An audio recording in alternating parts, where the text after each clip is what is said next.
It's showtime. People should not be afraid of their governments. Governments should be afraid of their people.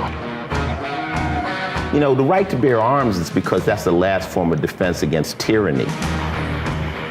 Washington is fundamentally corrupt. There are more words in the IRS code than there are in the Bible. Made in America, heard around the world. You're listening to Blunt Force Truth. I'm Chuck Woolery, along with my co-host, Mark Young. And our guest today is Adam Winkler, who's an absolute expert on the Constitution, and he's going to catch us up I'll get it all out. Catch us up on some stuff that you should be really interested in. If you're not, well, you should be. Mark? Well, you are right, Chuck. Professor Winkler is from UCLA. He's an author of several books, which there will be links to his social media and his books in the show notes at bluntforcetruth.com. And this is part of a continuing series that we've been doing, Chuck, going through the entire Constitution. Professor Winkler, I got to tell you, you have been magnificent at this. Absolutely. And I'm going to say one of the reasons is because you have managed to go through this entire thing, and I feel you've been incredibly balanced in not being political to the left or political to the right. You have just managed to walk down the line and say, these are the facts. So I really appreciate that. I know our listeners really like this series. Today we're going to be, I believe we're going to cover Article 4, 5, 6, and 7, because we've been doing one article at a time, but these are kind of shorter articles. Before we kick that off, can I ask you a question that I'm curious about? That I've heard all kinds of conflicting reports on television, on radio, everything. Let me ask you a question. I'm sure you can answer this. Can a sitting president be indicted? Well, this is a big question, and I think probably the answer is no. But I should say this: there is no former president's ever been indicted before. So the court's never had to rule finally and make a final ruling on this about whether the president can be indicted. I think Department of Justice policy is currently that the president cannot be indicted, and I think that the Mueller investigation is likely going to follow that. And I think that is the right answer, regardless of your political beliefs. We saw that the impeachment proceedings against Bill Clinton were really inspired by a private lawsuit that was brought by someone, and that really interfered with his presidency. And the court said, well, the court said at the time it didn't really think these kinds of civil matters would interfere with the president. But it really did. Imagine how much worse it would be if it were a criminal matter. The president couldn't focus on national security and protecting our nation and doing what his constitutional duties require. I think that a person who serves as president could be indicted after they serve as president, but not while they're in office. The only remedy, I think, is likely to be impeachment by Congress. Well, that's the political remedy for something like that. I mean, high crimes and misdemeanors, and you impeach him. But to indict him is like a whole different, that would basically shut down the executive branch. That's right. And so I think it's highly unlikely that no matter what Mueller finds in the investigation, that there's going to be indictment of the president by him or by the Department of Justice. Some have suggested that maybe some of the state attorney generals might bring an indictment against the president, but I think there's even less likelihood that the courts would allow that to go forward.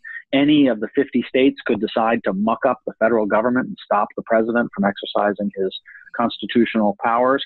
I think that would be a mistake, and I think highly unlikely that the court would allow a state to indict the president.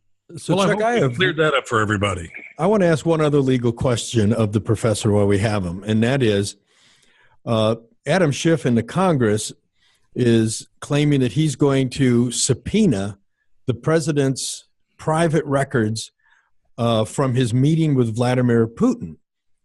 Can he do that? Will executive privilege not overrule that? Well, the president would only have executive privilege for documents that were created while he was the executive. So anything related to Donald Trump's election campaign would not be covered by executive privilege at all. Okay, right? But what he's after is he's after the interpreter's notes from his meeting with Putin as president.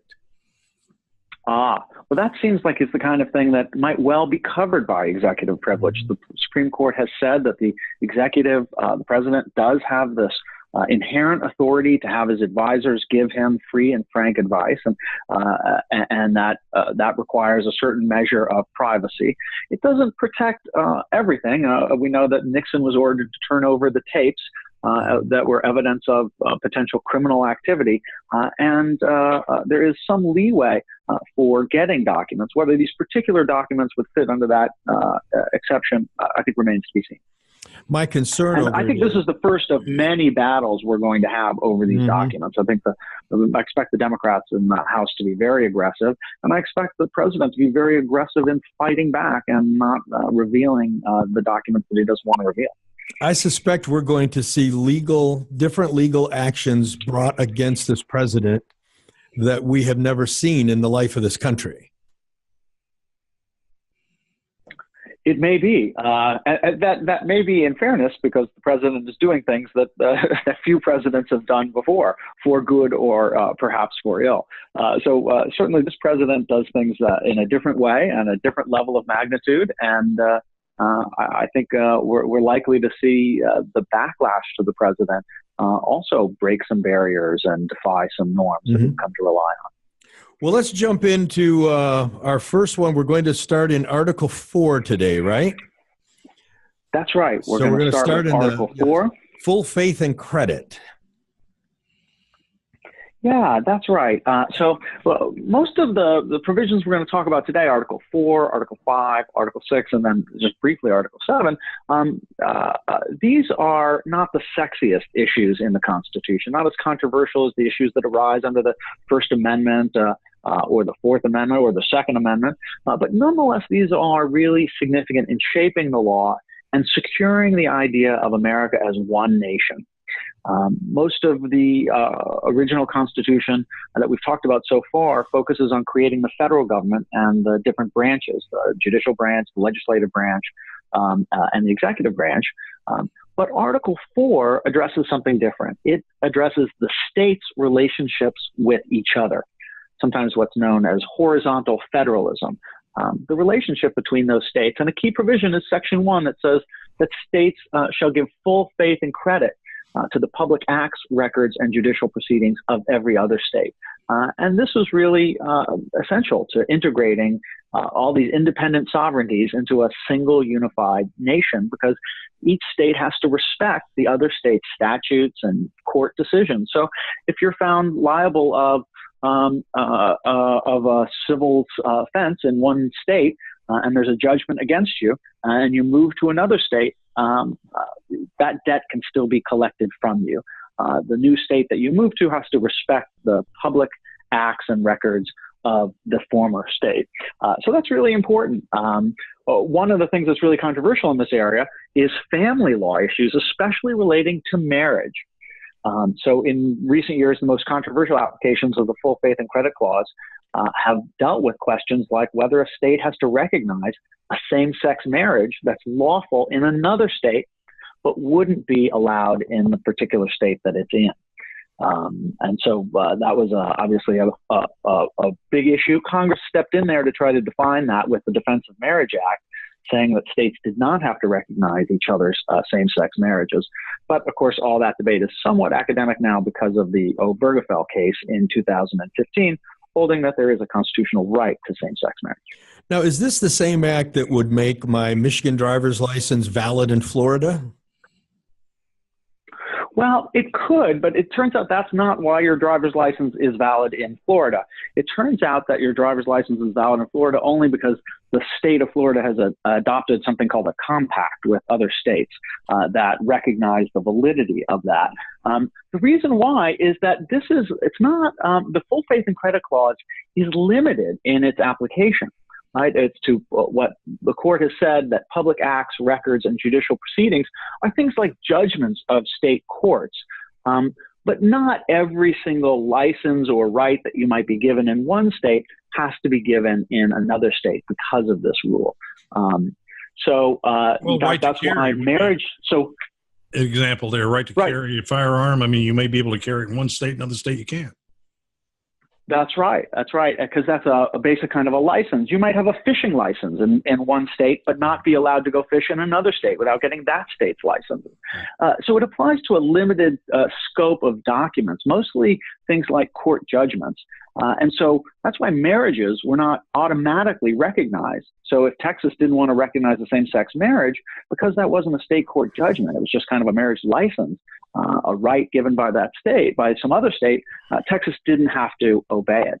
Interestingly enough, Texas did have to respect divorce judgments in same-sex marriage cases, because a divorce is usually a court order, a court judgment. And so the state of Texas would be obligated to respect divorces in same-sex couples that were granted in other states if those people were to move to Texas, say. You bring up an interesting point. A marriage is not a court order, but a divorce is. I never thought of that, That's but you're right. absolutely right. So technically a divorce would carry more weight or more authority than a marriage certificate. That's right. And in fact, one of the reasons why people in the old days would maybe go to Nevada to try to get divorced, because you could get a quickie divorce in a place like Nevada, was because you could get that judgment recognized elsewhere, even if your own state wouldn't allow you to get divorced quite so easily. Of course, that's not a big concern these days. We allow divorce everywhere pretty easily, but it still can be an issue in things like adoption. Adoption usually requires a court order. And so one issue that's arisen also in the gay rights area is whether a same-sex couple that adopts a child in one state where that's allowed moves to a state in which same-sex couples are not allowed to adopt. How do we handle those situations? So far, courts have suggested that that is covered by the full faith and credit clause. And it kind of makes sense that we wouldn't allow a state, if someone moves to a new state, to allow that state to break up their family that's already been created. So we moved to Section 2 of Article 4, and now we're talking about treason, felony, and other crimes. Well, before we also have Section 2 of Article 2 that refers to the citizens of each state shall be entitled to all privileges and immunities of citizens in the several states. And this is really important language, in addition to the language about treason, felony, or other crime. This idea of privileges and immunities of citizens, it's kind of foreign language to us. Privileges and immunities, what does that mean? We don't use those kinds of words that much anymore. But what the framers meant was fundamental rights, our basic freedoms. So what we think of as individual rights, they didn't refer to as individual rights so much. They referred to them mostly as privileges and immunities. And this law says that, this provision says that the citizens of each state, such as the citizens of California, are entitled to all the privileges and immunities of citizens in other states. So if a Californian moves to Texas, California is entitled to be treated just like a Texan. He's entitled, Texas can't discriminate against out-of-staters who move into that state. And so this is an important... Give me an example of how they would discriminate against them if they could. Well, sure. Over the years, there's been ways in which states have, for instance, tried to prevent people from other states moving into. So when we had the Dust Bowl, for instance, and people in the West didn't necessarily want people from Oklahoma coming. And so they would try to adopt rules, laws that denied them access to, say, welfare benefits, or denied them access to public services of various sorts, denied them access maybe to access to public schools. There's a lot of different rights or privileges or things that the states provide that they could try to deny to out-of-staters. And there's a long history of states trying to do that. But the court has generally read this provision pretty strongly to prevent states from discriminating against out-of-staters. And that's helped the mobility of Americans. Americans are able really to move from one state to another very, very easily, in part because of this privileges and immunities clause. Now, how does the Constitution define the second word in that sentence, citizens? What is the definition of a citizen? Well, that's a really interesting question, right? So the Constitution uses the word citizens in a lot of places, such as this provision. And there's a question about who is counted as a citizen. Is it only U.S. citizens? Presumably so. But a really interesting early case involving the Privileges and Immunities Clause involved business corporations that sought to use the Privileges and Immunities Clause to fight against protectionist state regulation in the early 1800s. back then, when there were these growing companies that wanted to take advantage of the interstate marketplace, they were stymied by local state laws that would say, hey, if you're an out-of-state business, you got to pay special fees, special licenses, special insurance requirements if you want to do business in our state. And corporations use this provision to try to strike down those laws, saying, hey, we're entitled, just like citizens, we should be entitled to go into any state and do business just like locals do. The Supreme Court actually, intriguingly, in the 1830s said, no, corporations are not entitled to do that. But corporations didn't give up, and years later, they won that exact right through the court interpreting a different provision of the Constitution, the Commerce Clause. Okay, so is a illegal alien that has made their way into our country a citizen? No. A citizen would be someone who is recognized to be to be part of the political community, someone who is born or naturalized as a citizen. There are some provisions of the Constitution that refer to people or persons, which would clearly cover anyone who's a people or person, including an undocumented immigrant. But where the Constitution, as in Article 4, refers to citizens specifically, it's generally not been held to include people who are either resident aliens here lawfully or undocumented immigrants who are here unlawfully. It raises an interesting question, because if we have, probably 20 million illegal undocumented people in this country, and they live in certain areas wherever they are, and they populate our country. So when lines are drawn for Congress, they normally count these people, and they would be counted as citizens if they're going to have representation in Congress. Is that right? I mean, unless they don't count them, unless they know that they're not citizens, they're still bodies in that. They do count them if they fill out the census. Mm-hmm. So, there is a difference between the different clauses here. So the Census Clause of the Constitution, we talked about this, I think, on one of our earlier episodes. The Census Clause of the Constitution requires an actual enumeration of people, not necessarily just citizens. So part of that question is the two clauses are not necessarily the same. There are some constitutional provisions that only provide protections to citizens, others that refer to persons or people, in which case it would presumably cover a broader group of individuals than just citizens. So let me ask you to clarify this. Excuse me just a minute, Mark. A very interesting thing happened in California, in your state, and that is 4,000 plus people were asked to be on juries. And those 4,800 people, whatever it was, declared that they were not citizens. And yet they come from the voter rolls, don't they, when they are asked to be on a jury? Or don't they come from the voter rolls? I don't know about that technicality, Chuck, so I can't say. That is kind of an interesting thing that, they couldn't serve on juries because they declared themselves non-citizens, yet they were picked to be on a jury or asked to be. Depending on the jurisdiction, some are picking them up off of driver's licenses, and some are off of voter rolls. So I want to go back to this sentence. The citizens of each state shall be entitled to all privileges and immunities of citizens in the several states. So if someone was illegal or undocumented and they lived in California, are you saying that Texas would not have to honor them as a citizen? If they moved from California to Texas, Texas would then have the right to say, no, we're not going to put your kids in school. We're not going to do whatever we do for our citizens. Would that be applicable?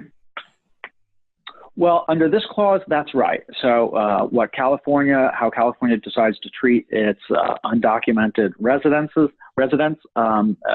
those rights and rules would not transfer over to Texas for the person to move there, because that person would not be a citizen entitled to all the privileges and immunities of citizenship. There might be other issues such as the issues of equal access and due process that the court has said apply in some contexts of discrimination against illegal or undocumented immigrants. But this clause itself wouldn't say anything and wouldn't provide any protections for undocumented immigrants. Okay. So moving on to our next one, we're talking about a person charged in any state with treason, felony, or other crimes. Yeah, this is just a straightforward provision. It says that a person charged in any state with treason, felony, or other crime, and who's found in another state shall be basically extradited and brought back to the state in which the original crime committed, if that state wants them. Just basic and extra, we think about this in international law all the time, extradition treaties. The framers were trying to unite these 13 colonies that had this sort of separate sovereignty about them. And one of the concern was that if someone was guilty of a crime and fled to another state, the other state wouldn't send them back. So this basically said you have to send them back. Well, these guys and this really was an important, again, another important way in which they sewed together these states. Go ahead, Chuck. I'm just saying that the framers literally had to think of an awful lot of stuff in order to complete this one-page Constitution. I mean, it's just amazing. It is amazing. Paragraph 3 of Section 2. Now, that's been struck, hasn't it? That's right. This is known as the Fugitive Slave Clause, and it basically says that it's basically an extradition clause for fugitive slaves, requiring states to return fugitive slaves. Of course, this was a source of a lot of controversy before the Civil War. The northern states, as they moved towards more freedom and more opposition to slavery, fought back and kept refusing to send back slaves when they would escape to the north. And this caused a lot of consternation in the South and was definitely one of the reasons why ultimately we had a civil war, was battles over fugitive slaves and whether the southern states would be able to get them back. The clause has not been repealed formally, but it was rendered moot by the 13th Amendment, which abolished slavery and abolished holding someone in service or labor. And so as a result, there's no one left to escape to another state. All right, let's move to Section 3, Professor. Yeah, Section 3 gets into the issue of the admission of new states, something we don't see a lot of these days, but is kind of controversial, with people talking about potentially admitting Washington, D.C. as a state, or admitting Puerto Rico as a state. That's right. Section 3 says that new states may be admitted by Congress into the Union, but that no new state shall be formed from a piece of another state, or formed without the consent of the legislatures involved. And so a key idea here was that there was some concern at the founding. There was actually a lot of debate at the Constitutional Convention about the threat of the Congress deciding to chop up a state and create multiple states out of it. And so this said, hey, you can't. I was going to say, we're talking about that right now with California. This basically says you can't do this without the consent of that state. And this has been controversial in the past before. Massachusetts had to approve the creation of the state of Maine, which was part of its territory. And more controversially, West Virginia was created at the start of the Civil War, when sort of a breakaway group of dissidents who didn't support the Confederacy decided they didn't want to support Virginia when Virginia decided to go and join the Confederacy. Right. And so these people in the west part of West Virginia declared they were the state of Virginia, they were the lawful government, and they consented to the creation of the state of West Virginia. And but the state of Virginia never really consented to it. So West Virginia is constitutionally problematic. So explain to us why D.C. is out of this, the District of Columbia. They carved that out not to be a state, but where the federal government resides. What is that all about? Well, that really gets into the issue of the District of Columbia being a special site of the federal government. That the argument is that District of Columbia is created by the Constitution as a special federal territory. And because it's that special federal territory, it cannot itself be a state. The status is determined by the Constitution rather than being chosen to be a state. This is, again, a question that the courts have never really addressed, so we don't know exactly how they would rule on it, but it is an argument used powerfully against the admission of Washington, D.C. It's like the Vatican. Yeah, right. Correct me if I'm wrong, but I believe the Democrats, I'm not sure, it may be some Republicans as well, but I think the Democrats really want Washington, D.C. to become a state. Am I wrong in that, or is it kind of a left thing? I mean, it is a left thing. I think that is. I think that's right. I think that there is definitely desire among in the left to make Washington D.C. a state. Part of that is they're convinced that those would be 2 votes for Democrats in the Senate. Right. It's guaranteed 2 more Democratic senators.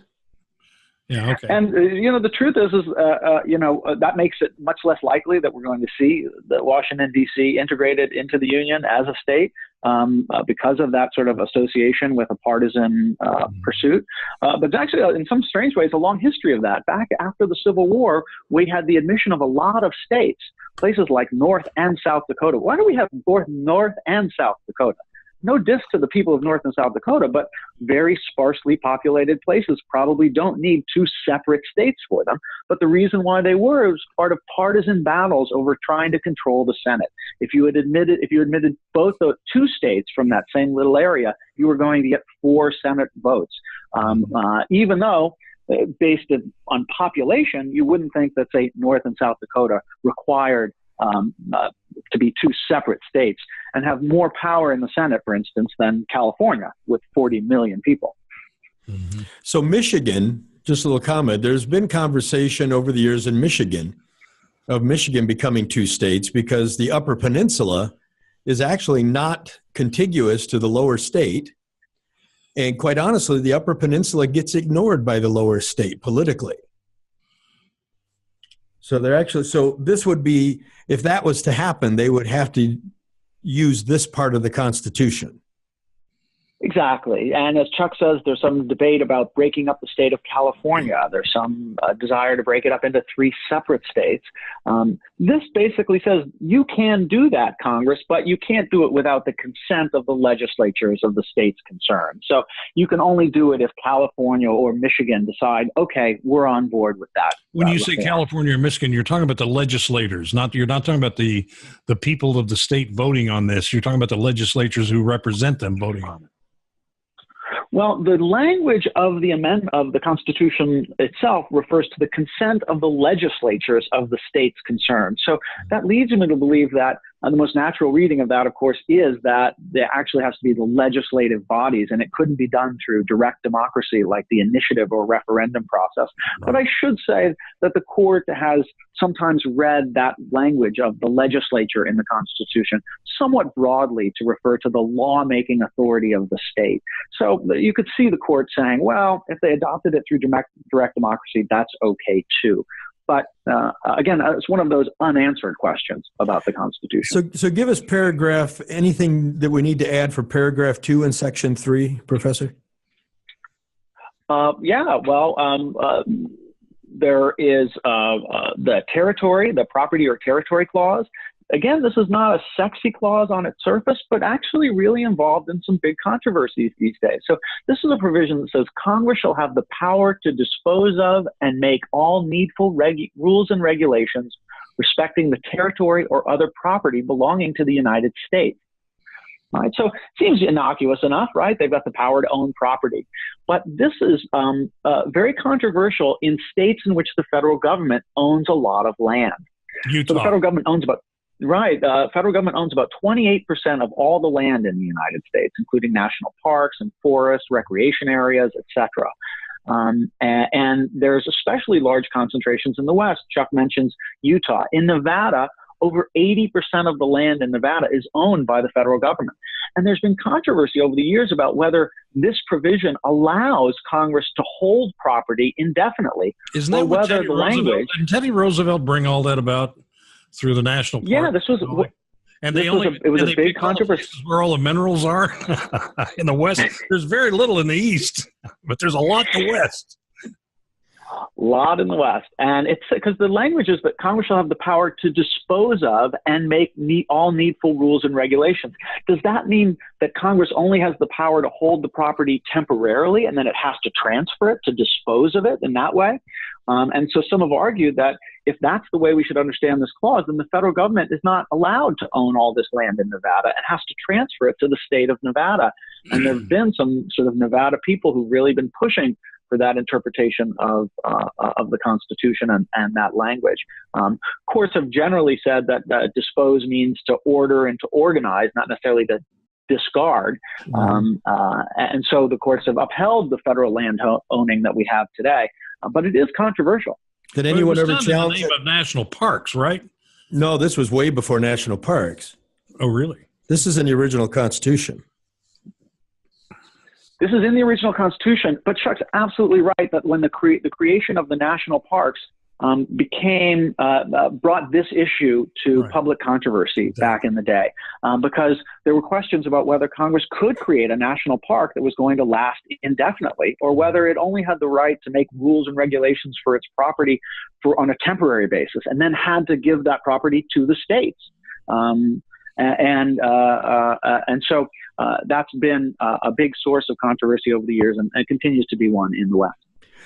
Now, Section 4, I really want to ask, I really have a question here. Section 4, the United States shall guarantee to every state in this union a republican form of government and shall protect each of them against invasion and on application of the legislature or of the executive when the legislature could not be convened against domestic violence.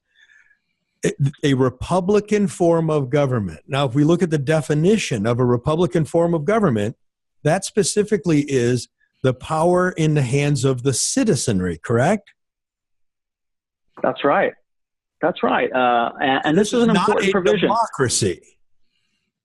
Not a democracy, although a republican form of government was the idea of rule by the people through elected government, right? That there was an idea that we, the people, would rule in a republican government. That was one of the great innovations of the framers, to be Democrats in that sense by having popular rule. But you're absolutely right that the republican form of government is not a direct democracy necessarily, but one that's run through elections. And the guarantee clause could be a clause that could be very vibrant in the Constitution. But to be honest with you, the Supreme Court basically nullified this clause of the Constitution back in the 1840s, all the way back then.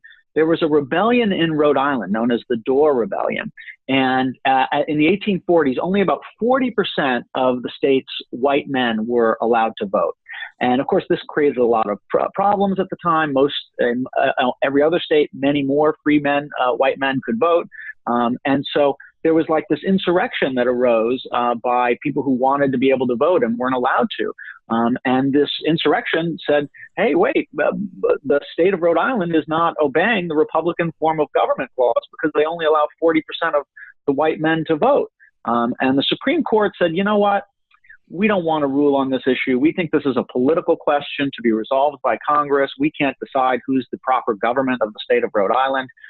Congress has to do that. And ever since then, the guarantee clause has really been kind of a dead letter, even though it could be used perhaps to strike down direct democracy, such as ballot measures, for not being sufficiently Republican, or perhaps could be used to strike down things like voter ID laws for restricting access to the ballot. So this is a clause that's been neutered, but had a lot of potential for strengthening the voting rights and representation. So there's a whole conversation going on today, and of course, I think we addressed this at one time with you about everybody calling us a democracy and spreading democracy throughout the world.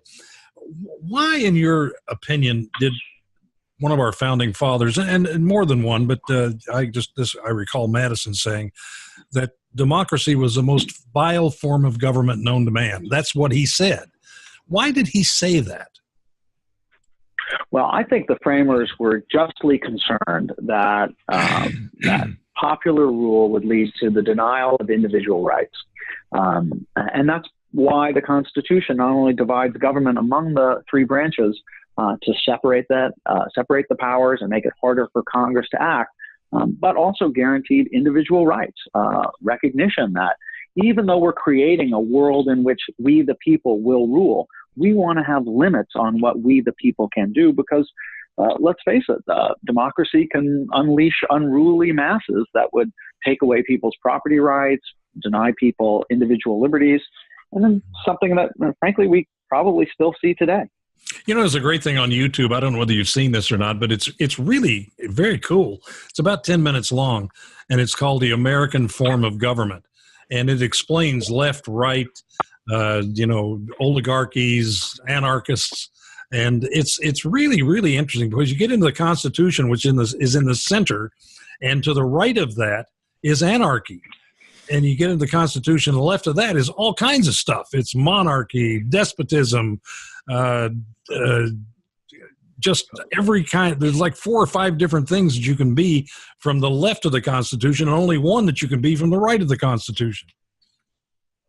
Yeah, that's very interesting. And, I think one of the ways of understanding what the framers were thinking about with this guarantee clause was that they wanted to prevent any state from falling into monarchy or falling into dictatorship or aristocracy. It seems kind of silly, perhaps, to us today from our vantage point years later, 200-something years later. But they were really worried about these alternative forms of government, and they thought that they were very likely to take hold. And if the states didn't respect democracy, the idea was that Congress should be able to step in. But like you say, it's a Republican form of government. I think when we read the Constitution, we need to be reminded that we need to take our mind back 260 years and put ourselves in the shoes of people who just defeated their lawful government. And what type of things would be fearful for them, knowing that they just got through defeating King George and they wanted to get away from everything, that he had imposed on them. What else do we need to know about Section 4? Not much more about Section 4. I think we can move right into Article 5, which is an important provision about how we amend the Constitution. And I think this is really important, Chuck and Professor, because we have so many people that are asking, they want gun control laws, they want different things.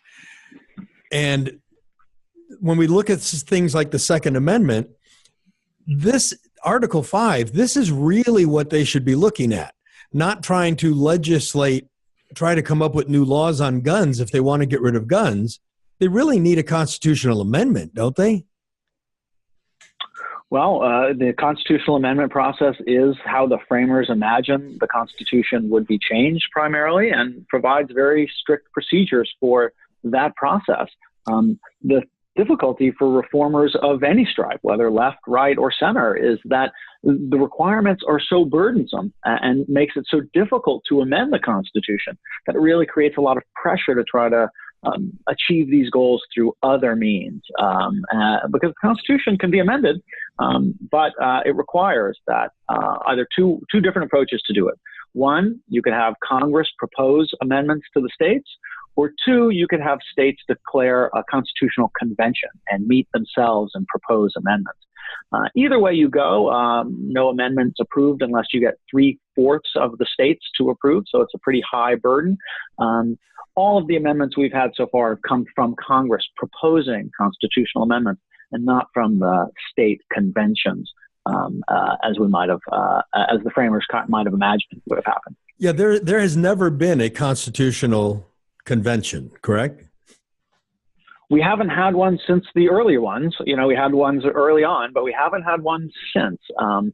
There has been calls in recent years to call a new constitutional convention so that we could add things to the Constitution that people feel can't come through the ordinary amendment process, or that Congress won't support. But so far, that seems to be going nowhere fast. This would, again, be what we would have to go through if we wanted to have term limits on Congress. What would be while we're here on Article 5, in your opinion, what would be the pros and the cons of a constitutional convention? Well, I think the advantage of a constitutional convention is it would focus Americans all across the nation on the real important issues of reform. How do we want to organize our government? What rights do we really want to protect? And to think critically about those things in the modern age. Our Constitution's great, but it was written by a relatively unrepresentative group a long time ago. It's not to deny its genius, to recognize that there might be things that today you see in a different way and you want to address in different ways. For liberals, it might be respecting things like same-sex marriage and LGBT rights and women's rights, a women's rights amendment, for instance. For conservatives, it might be something more like a balanced budget amendment or something that restricts and puts new limits on the powers of Congress, which seem to have gotten quite big and expansive over the last 100 years. So everyone's got their interest in why we might have a constitutional convention. I think some people are fearful of what they call a runaway convention, which is that once you have the convention meeting, then we can get all sorts of constitutional amendments proposed. And the next thing you know, we lose our cherished First Amendment or we lose our cherished 14th Amendment. I think that's somewhat overblown because anything that comes out of the convention still needs to be ratified by 3/4 of the states, which is a very difficult burden. So I think you wouldn't get, a runaway convention probably wouldn't do that much damage. Who would write this new Constitution if such an event happened?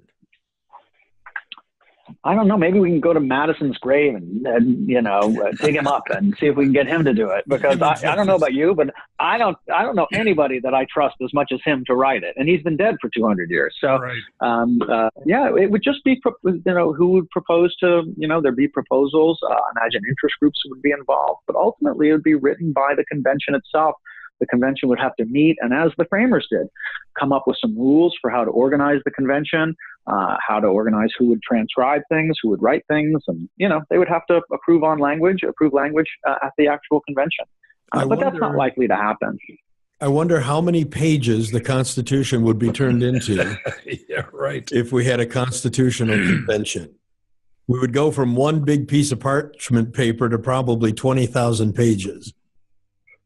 That's right. And one of the brilliant things about the Constitution is that so many of its provisions have proven to be timeless. Not all of them. There's the Third Amendment that talks about quartering troops in people's homes, something that hasn't been an issue since the Revolutionary era. But by and large, there are issues that remain really fundamental to how we organize society. Many people fear that if you have a convention today, you'd get a bunch of amendments that address today's issues that are temporary and that really won't last, 100, 200 years from now.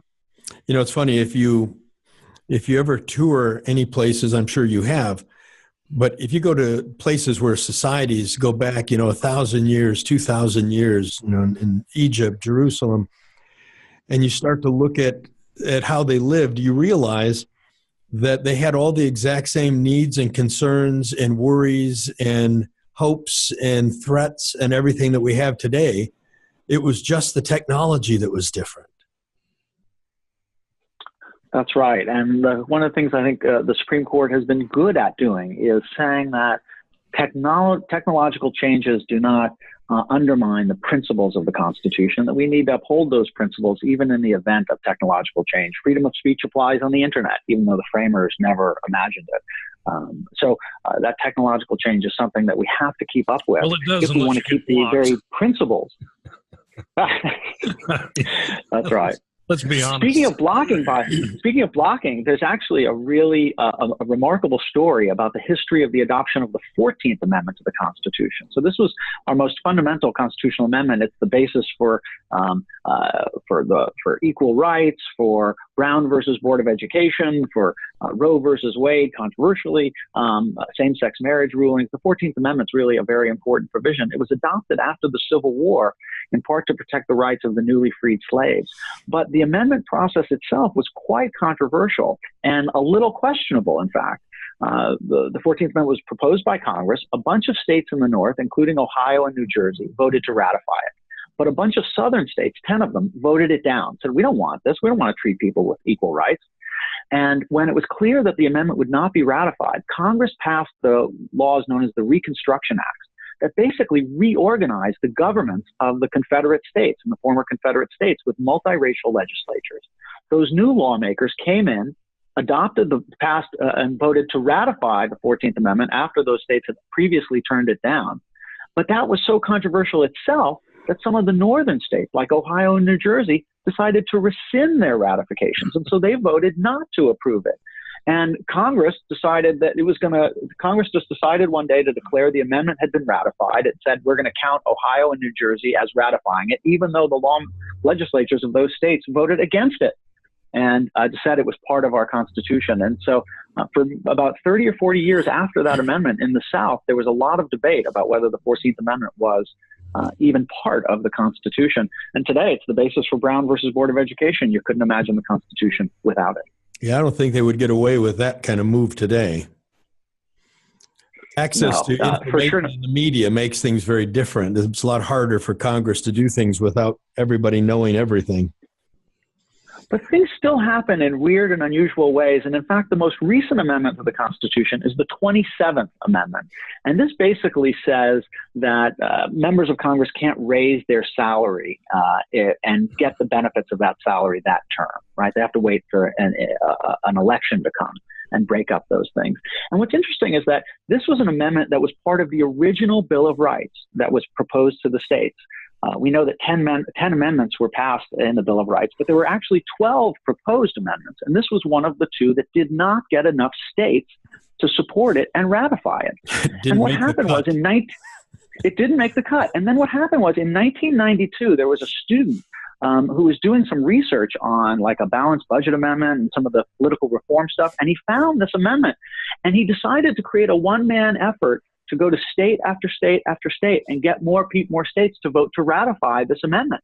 And eventually he got 3/4 of the states voted to ratify it, and it was added to the Constitution. And the ratifications included some of the states that voted back in 1790 and some states that voted in 1990s. That's encouraging when you think about it, whether you like it or not. One person can actually change things if they really put their mind to it. Yeah, and this was it was somewhat controversial. There were some people who wondered whether this was a valid constitutional amendment and why they had the necessary signatures and votes, but some of the votes came from 200 years ago. But Congress declared that it was part of the Constitution, and it is part of the Constitution to this day. That's amazing. So what else do we need to know about Article 5?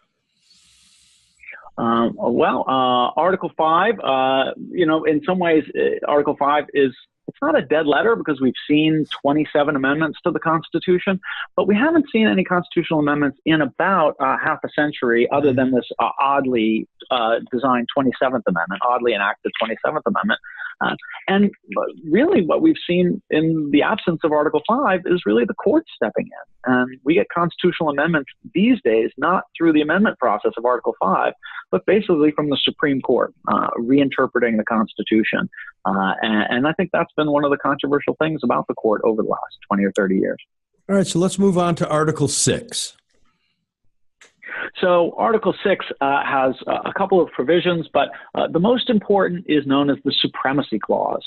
And this provision says, this Constitution and the laws of the United States which shall be made in pursuance thereof, and all treaties made, or which shall be made, under the authority of the United States, shall be the supreme law of the land. And it basically says that federal law is supreme over contrary state law, as long as Congress is authorized to act in that area. So I'll give you an example. The Voting Rights Act passed by Congress says it's illegal to impose a literacy test on voters. But there are state constitutions that are out there that have long required literacy tests for voting.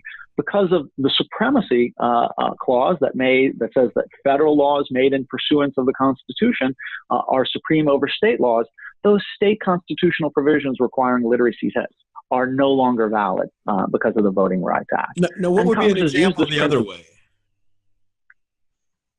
Of the other way, when the states take precedence over the feds? When the states have the rights.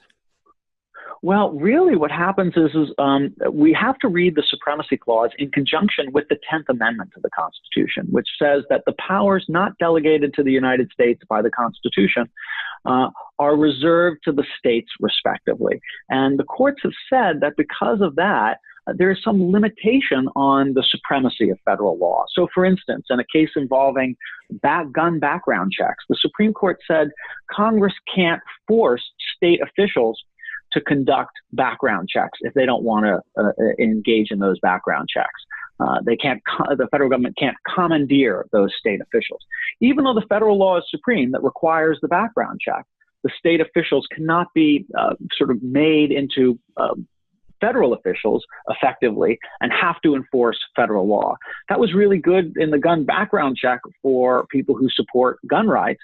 But that same rule is now being used by states like California to promote sanctuary cities, saying, wow, you can't commandeer state officials to enforce federal immigration law either. If you can't force us to apply the gun laws, you can't force us to, or you can't force us to do background checks, you can't force us to arrest undocumented workers too.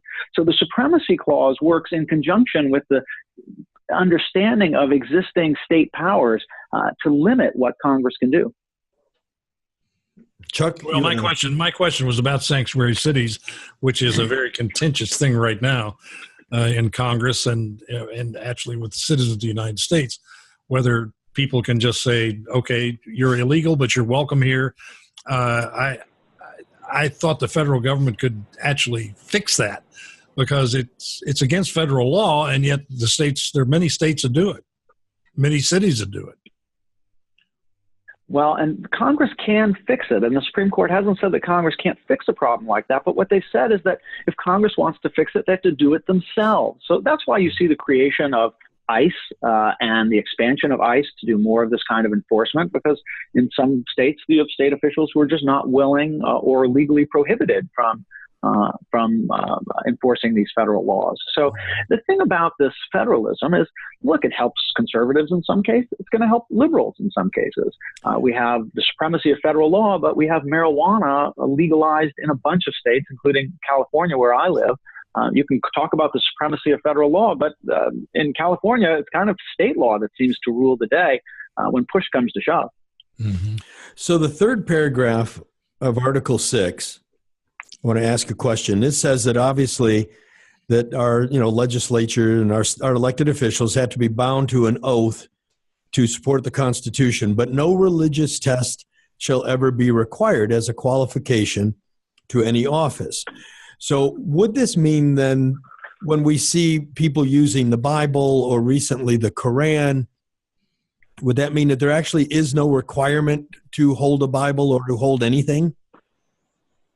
That's right. You can take an oath or affirmation, and although most people choose to swear an oath upon a Bible, you do not have to swear upon the Bible or a religious text at all. And the idea is there was real concern. There was in England in the colonial period, there was often discrimination against people who were of different religious beliefs, a lot of anti-Catholic discrimination in England at the time, including in your ability to hold office. And the framers didn't want to have any part of that. Part of that protection of religious freedom was to say that we can't have these kinds of religious requirements before someone take office.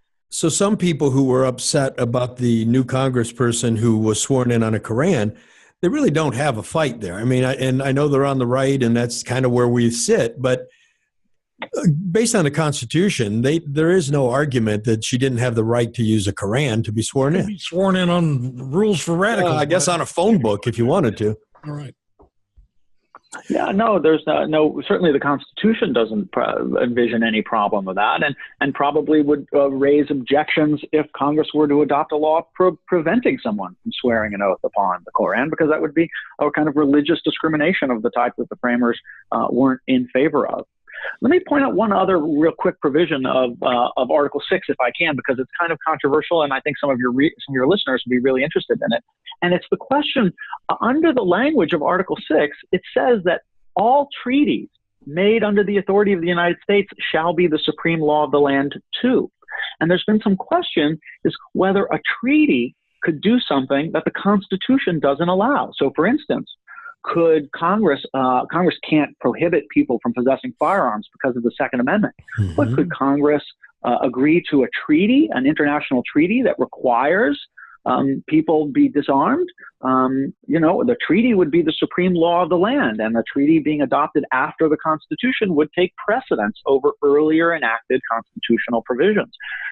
So that's a real interesting question. And you'd think, well, clearly not. There we have these individual rights, but it's not crystal clear. There was a case back in the 1920s where the Supreme Court held that Congress could regulate migratory birds, even though there was no power enumerated in the Constitution giving Congress the ability to regulate migratory birds.